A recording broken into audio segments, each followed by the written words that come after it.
Bertanya merupakan salah satu aktivitas yang selalu ada dalam proses komunikasi. Dalam proses belajar mengajar, umumnya guru akan memberikan stimulus kepada peserta didik dengan mengajukan pertanyaan. Cara bertanya yang diajukan seorang guru berpengaruh pada pencapaian hasil belajar dan pada pengembangan kemampuan berpikir kritis peserta didik. Selain itu, keterampilan bertanya penting dikuasai oleh seorang guru sebagai salah satu keterampilan dasar mengajar. Keterampilan bertanya dibedakan menjadi dua, yaitu keterampilan bertanya dasar dan keterampilan bertanya lanjut. Keterampilan bertanya dasar merupakan landasan untuk komunikasi yang efektif sehingga memiliki beberapa komponen dasar yang harus diterapkan pada saat akan mengajukan pertanyaan. Sedangkan keterampilan bertanya lanjut adalah kelanjutan dari pertanyaan dasar yang lebih mengutamakan usaha pengembangan kemampuan berpikir kritis peserta didik, memperbesar partisipasi dan mendorong peserta didik untuk dapat berprakarsa sendiri. Alasan penting mengapa seorang guru harus menguasai keterampilan bertanya yaitu: yang pertama, guru biasanya hanya menggunakan metode ceramah saja ketika mengajar, hingga cenderung menempatkan guru sebagai pemberi informasi dan peserta didik sebagai penerima informasi yang pasif. Untuk menghilangkan kebiasaan tersebut, guru harus membiasakan diri untuk mengajukan pertanyaan. Keterampilan guru dalam bertanya mampu membangkitkan keberanian anak untuk menjawab dan juga bertanya. Oleh sebab itu, guru memerlukan kemampuan komunikasi yang baik sehingga pertanyaan yang diajukan dipahami oleh peserta didik. Penerapan pendekatan belajar yang aktif menuntut guru untuk terampil bertanya sehingga dapat membimbing peserta didik aktif dan kreatif dalam memecahkan masalah. Hal ini juga berperan untuk menghilangkan pandangan yang salah di mana menganggap pertanyaan hanya berfungsi untuk mengevaluasi saja. Dengan menggunakan keterampilan bertanya secara efektif dan efisien dalam proses belajar mengajar, diharapkan akan timbul suatu perubahan, di mana guru yang semula hanya sebagai pemberi informasi, sekarang menjadi lebih banyak mengundang interaksi. Selain itu, peserta didik juga lebih berani berpartisipasi baik dalam bentuk bertanya, menjawab, dan mengajukan pendapat. Ada berapa notasi algoritma? Oke, silakan Trisna. Notasi algoritma itu ada 3. Oke, apa saja? Yang pertama ada deskriptif, sudut, dan flowchart. Ya, benar sekali. Ada notasi deskriptif, sudokut, dan juga flowchart. Nah, hari ini kita masih akan belajar materi algoritma. Seorang guru yang menggunakan keterampilan bertanya secara tepat dapat menjadikan tugas mengajar semakin menyenangkan. Selain itu, dengan penguasaan keterampilan bertanya yang baik, guru dapat membangkitkan minat dan rasa ingin tahu peserta didik, memusatkan perhatian peserta didik pada suatu pokok bahasan, mendiagnosis kesulitan-kesulitan khusus yang menghambat peserta didik belajar, mengembangkan cara belajar aktif, mendorong peserta didik dalam mengemukakan pandangannya dalam diskusi, dan menguji serta mengukur hasil belajar peserta didik. Keterampilan bertanya dasar memiliki 7 komponen, yaitu pengungkapan pertanyaan secara jelas dan singkat, pemberian acuan, pemusatan, pemindahan giliran penyebaran, pemberian waktu berpikir, serta pemberian tuntunan. Pertanyaan yang diberikan guru tadi merupakan komponen pertama dari bertanya dasar, yaitu pengungkapan pertanyaan secara jelas dan singkat. Komponen kedua yaitu memberi acuan sebagai pendahuluan yang harus guru sampaikan sebelum mengajukan pertanyaan. Acuan dapat berupa gambar, ilustrasi, video, dan lain sebagainya.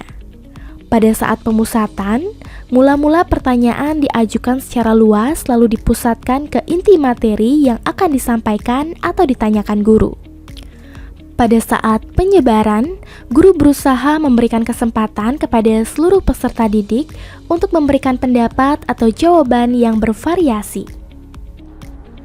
Pemberian tuntunan dilakukan oleh guru jika peserta didik tidak bisa menjawab pertanyaan yang disampaikan. Hal ini dapat dilakukan dengan menggunakan pertanyaan lain, menyederhanakan pertanyaan, atau mengulangi penjelasan sebelumnya.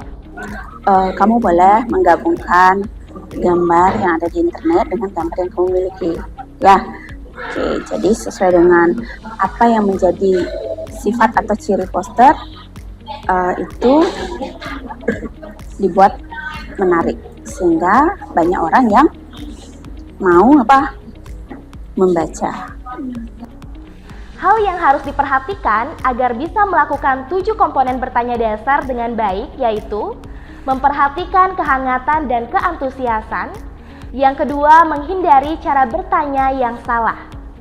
Pada pertemuan hari ini, kita akan melanjutkan materi sebelumnya.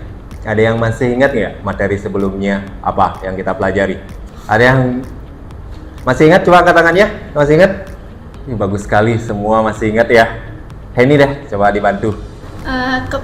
Minggu lalu kita belajar segmentasi jaringan, yang dimana segmentasi jaringan itu diklasifikasi dengan IP. Contohnya IP kelas A, kelas B, dan kelas C. Kelas C. Terima kasih Eni, tepuk tangan dulu untuk Eni. Selain 7 komponen dasar, terdapat 6 hal yang harus dihindari ketika bertanya, yaitu yang pertama, mengulangi pertanyaan sendiri, kedua, mengulangi atau meniru jawaban peserta didik, menjawab pertanyaan sendiri, mengajukan pertanyaan yang bisa memicu jawaban serentak dari peserta didik, mengajukan pertanyaan lebih dari 1 atau ganda secara langsung, dan menunjuk peserta didik secara langsung sebelum mengajukan pertanyaan. Keterampilan bertanya lanjutan adalah pertanyaan yang lebih mengutamakan usaha pengembangan kemampuan berpikir peserta didik, memperbesar kesempatan partisipasi peserta didik, dan mendorong agar peserta didik berpikir kritis.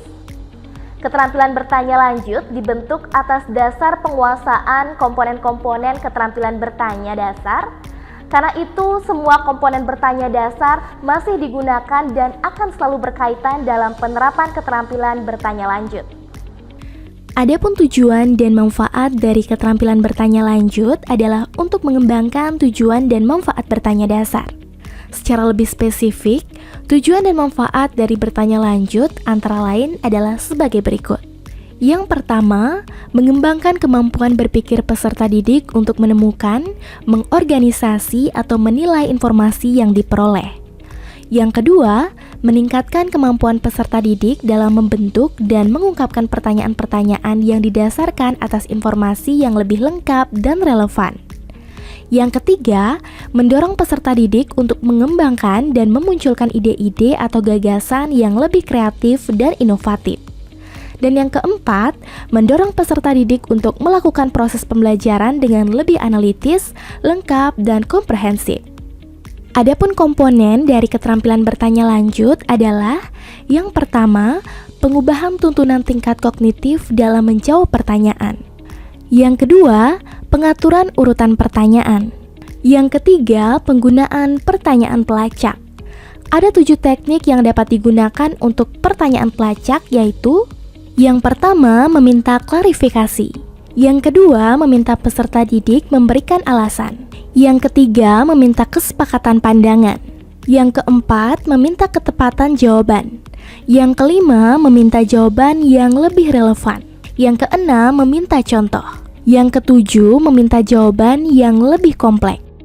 Komponen dari keterampilan bertanya lanjut yang terakhir yaitu peningkatan terjadinya interaksi. Ada 2 cara yang dapat dilakukan untuk mengembangkan interaksi melalui penerapan keterampilan bertanya, yaitu yang pertama, guru harus membatasi penyampaian pertanyaan kepada peserta didik tertentu saja. Harus merata, sehingga semua peserta didik memiliki kesempatan yang sama untuk mendiskusikan jawabannya. Yang kedua, pertanyaan yang diajukan peserta didik sebaiknya tidak langsung dijawab atau direspon oleh guru, melainkan guru melontarkan kembali pertanyaan tersebut kepada peserta didik untuk didiskusikan.